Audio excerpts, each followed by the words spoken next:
Previously, in the anime, Sunralu was a second-year high school student with the strange obsession of playing all the trashy games, but he had a girl named Mao who was head over heels for him. But after playing the legendary trash, Sunralu was tired of it, so Man had told him to play a god-tier game for once and he agreed. So Sunralu enters the game and sees the game was beyond his expectations and started to grind the game non-stop.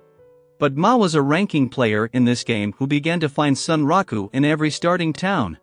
But Sunralu was unlucky that he encountered the unique beast quest that not even the highest ranking players had ever encountered. This unique monster Lycagon was summoned at random, and Sunralu happened to be the unlucky one. And meanwhile Mao finally got a lead from a random player about Sunralu and rushed out to find him even in the middle of the night. That guy realized Mao was from the clan that were created to hunt down unique monster. There were 7 types of unique monster, but no one knew the criteria to spawn them. And for that purpose the strongest player formed their own clan to clear out the unique monster quest, but they didn't realize a rookie player like Sunralu had spawned the legendary monster Lycagon. Which got him all fired up, and he was only alive because of his dodging skill. Sunralu knew only one hit from that mutt would be the end for him, and to make matters worse, Lycagon had the ability to vanish into shadows. Sunralu, on the other hand, was a pro gamer and he predicted its attack and repels it, but his weapons were not going to last long, after all.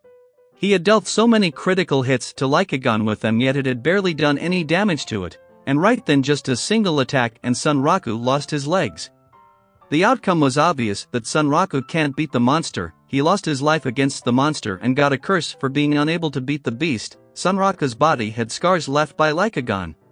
And as long as these marks remain, he can't equip any armor, plus all lower level monsters will run away from him, and conversation with NPC will also be affected. But the curse can be broken by the saint's prayers, so now Sunralu had to stay half naked thanks to this curse. Sunralu was screwed for a while at least. But fighting that mutt gave him 50 points which he distributed in his skills, but he forgot to add vitality and screwed himself even more. But there a bunny drops in from above and signals him to follow. Strange yet Sunralu follow it and the bunny led him in front of a secret door.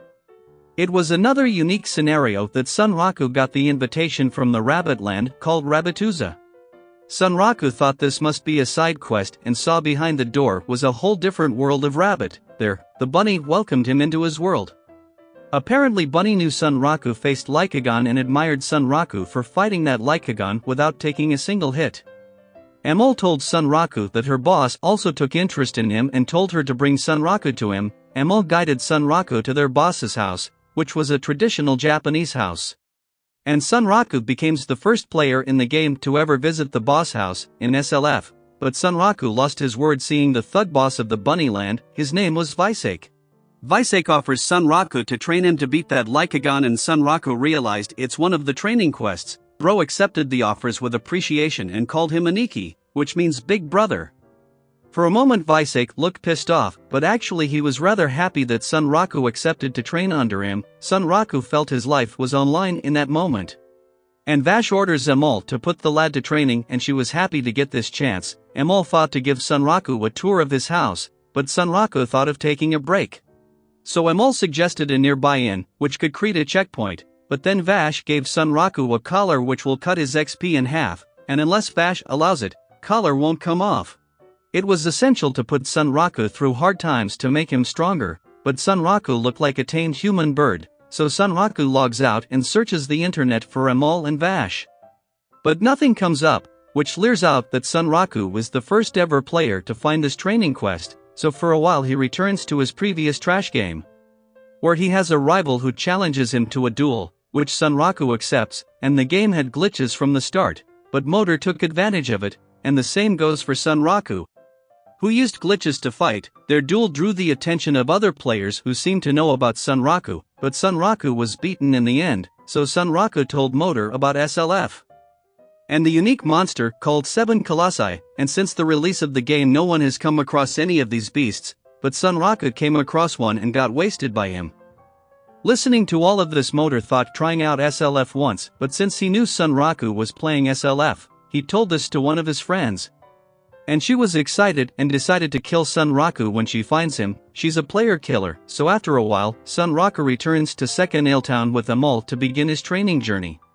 Sunraku decided to go to the third town while fighting and grinding the monsters, and Amol agreed to take him there. It gave a party request and Sunraku agreed.